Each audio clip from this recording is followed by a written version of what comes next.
I started seeing Gabriel 1 year, August 2011, and I decided to do his hypnogastroplasty. The one that's 4 sessions, 4 long, intensive sessions. But before I wanted to do that, I thought, well, I don't think I can be hypnotized, so let me find out, and I had my doubts. I didn't think I could be hypnotized.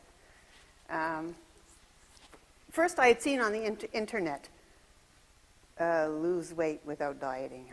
Yeah, sounds good.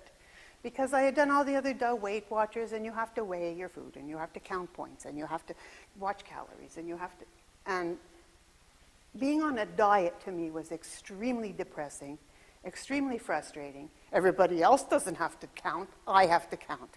And destined to fail, and I failed many times. Every time I lost weight, it would come back, and then some. So I went to see Gabriel, and he explained about the process of hypnosis, and I said, sounds cool, but I can't be hypnotized. So we did a little test. And I remember everything, but I was able to relax. And he uses methods he uses triggers, which he implants a suggestion that will trigger a thought. So he was just playing, and he told me to imagine something that made me feel really good and really happy. And then he told me to pull on my ear. And okay, so I felt ridiculous. Anyway, he brought me out of the session, and then we were talking about other stuff, and he said, why don't you just touch your ear? And I did, and I went, what is this? I still, to this day, find myself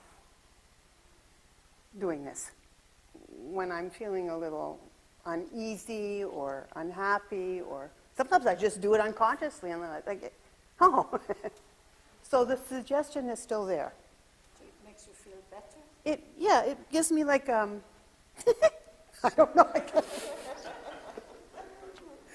I don't have any other way to describe it. And sometimes I'll be, in a situation where I feel really nervous about something. And sometimes I'll just be there. And it's like, okay. I still do it. Look, I'm doing it now. So that convinced me that, first of all, the power of suggestion, well, to me it was mind-boggling. And I remember everything. Unlike the other gentlemen who said they fell asleep and they don't remember, I remember everything of all my sessions. I was aware of what he was saying. I knew I was hypnotized. Didn't matter. Because what he was saying and teaching me made sense to me. It was logical about only eat when you're hungry, recognize when you're full, eat slowly, enjoy the taste of your food, make healthy choices. And that's the whole principle. So I decided to go ahead and do the hypnogastroplasty. Again, I was very skeptical. How is he going to convince me that I have a band on my stomach and my stomach is this big? Made no sense to me, but let's try. So we had our session where we had the surgery. It was very interesting. I thought I was having surgery. He took me through the whole thing, the anesthetic, the nerve, the whole process, and I was afraid of the anesthetic, and he's told me I looked like I was terrified. I remember all of this. At the end of that session, it was a long session, a few hours, I was exhausted. I went home feeling like, oh God, I got to go to bed. I was tired. Anyway, the next morning for breakfast, I normally have a whole bagel with cream cheese. That was my routine. So I made my bagel, and I sat down to eat. I had half a bagel. I was done. I could not, did not want to, did not need the other half. And I was more shocked than anybody else because I really felt like I couldn't eat it. All through the power of suggestion. It was a miracle. A miracle. And one of the triggers he taught me to use was to look at my fist, because my stomach is now the size of this fist. So you can't put a whole huge plate of food in. It doesn't fit. And that was one of the suggestions and triggers that we used. Other tricks that I use is I use a smaller plate. So my mother had a beautiful crystal dinner set, and I took one of her crystal plates, a smaller, and I use that for my plate. It's a beautiful plate, reminds me of my mother. It's a pleasant thing. I use that. So you can only put not much food on that plate. I eat slowly. I eat whatever I want. Whatever I want. But I stop when I'm full. Whereas before, I used to eat a plate, and then there's more in the kitchen, and oh, it's good. I love it. I want more. I don't need more, but I want more because it's delicious. Now I don't take seconds. I haven't for a long time. Now, sometimes there are plateaus when it seems to be nothing's happening. And I get on the scale and it's still the same. But then it starts going down again. I also learned that we eat for many reasons, and most of them are not for hunger, for emotional reasons. We eat when we're lonely, when we're sad, when we're bored. There could be a multitude of reasons for taking food, and it's not hunger. And for me, that was a big issue. Or my habit was I want to eat and munch and snack in the evening.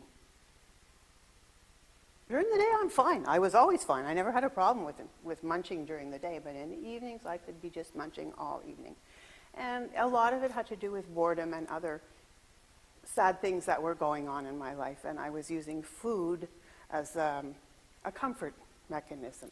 And we did one session where it totally blew my mind, where he taught me, he made me realize that food is not a source of comfort. I don't remember the exact, he had me do a sign when, he had me like feel like I was eating whatever I wanted and keep on eating, but to do the sign when I felt comforted by the food. And I never did that sign because I never had the comfort. And to me that was a major breakthrough because I realized, yeah, it's not a comfort. So it's brilliant. Anyway, he wanted me to journal every day. Do any of your clients journal or? Yes. Oh, absolutely. Okay, now let me just, before we agreed, and before the first session, he insisted that I journal for 2 weeks. Ugh. But in those 2 weeks, without having done anything else, I lost 5 pounds. Just because I was writing down for it. But it's not only. Down exactly what you were eating. It's not necessary. No, it's not that. No. Yeah, it's what you're doing, what you're feeling, what you're thinking about, who you're eating with, your frame of mind that day, and also what you're eating, to take note, and also the scale of hunger. This is a very important scale. I mean, hungry, I eat when I'm like at a scale of around 3. It's 1 to 10, and stop around 5 or 6. And also he had me learn what it is to really feel hungry, because one day he asked me, don't eat at, normally we eat at noon. Everybody's eating at noon. We eat at noon. He says, don't eat at noon. Wait till you really want to eat. So you know the feeling instead of eating the routine at noon. So my co-workers are all eating, and I'm going, it's lunchtime. But I'm not really that hungry. And then I ate later at 2 when I was really hungry. So I got to know physically what he's talking about. And that also was very helpful. Eat when you're hungry, stop when you're full. One session he hypnotized me and had me realize that I was eat and keep eating until you're really full. I think I almost threw up in the office because he says, you're so sick, you can't take another bite. And I remember feeling nauseous and gagging and like, ugh. It was all by the power of suggestion. It's amazing. The mind is amazing. I remember everything. I remember all the sessions. I had 4 very long sessions. I did at the time introduce the 5 session of half day. Like instead of 21 hours, 20 hours in half days. That's what Cheryl did. Yeah. And with her and 2 other clients came to the realization that it's not the most intelligent thing to do because there are a variety of issues that we just don't have the time to deal with. And because it's spread only over 3 months, these 5 sessions, that we don't see issues arising. Come holidays, be it New Year or whatever it is, weddings, those opportunities, vacations, etc.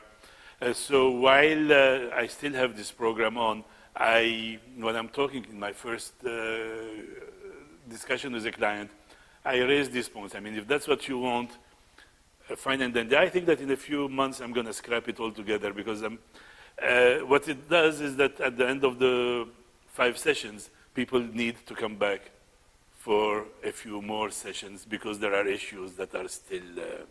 So Cheryl is now a year after. We've had 1 extra session a few months back. There are still things that she's working on.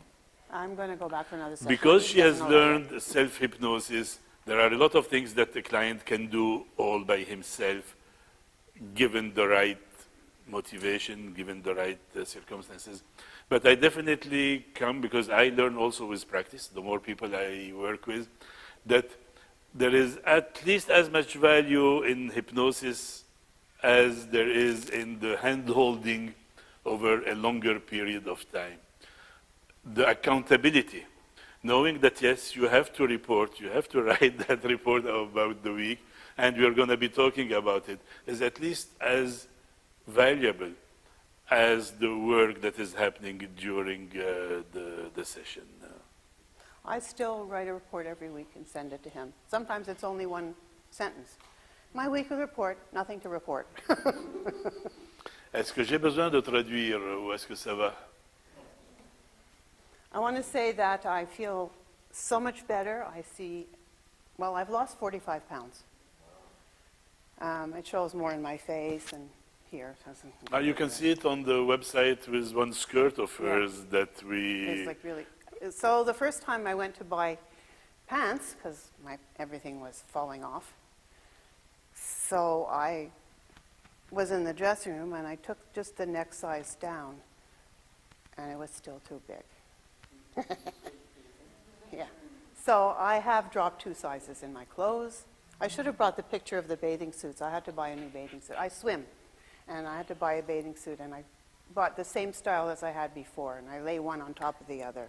And oh my God, I should have brought that. And also the stairs going up to your office. When I first went to him, oh God, I couldn't climb the stairs. I met Laura on the stairs halfway up, and I'm halfway there going, and I had to stop. I'll meet you there. I couldn't climb the stairs. I can do those stairs now. Those things that I know is different for me does everything. Or when I'm walking with my daughter, and I used to have to stop because I couldn't keep up, and now I could keep up. That's it. That's the best. So he had me visualize the woman I want to be. He had me visualize me wearing a particular item of clothing that I really like. Oh, that stupid blouse. I'm just about in it. It haunts me, but I'll get it on.